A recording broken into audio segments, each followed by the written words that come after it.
আসসালামু আলাইকুম।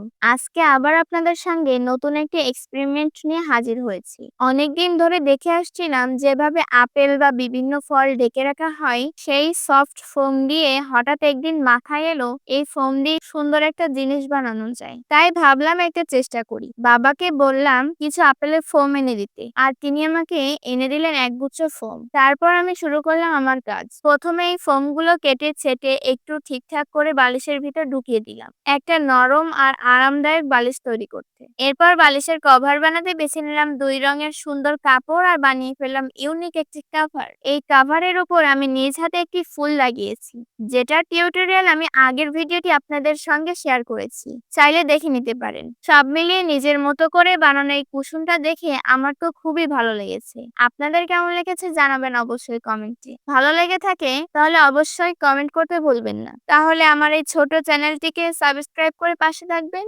দেখা হবে পরবর্তী ভিডিওতে। সে পর্যন্ত ভালো থাকবেন, সুস্থ থাকবেন। আল্লাহ হাফেজ।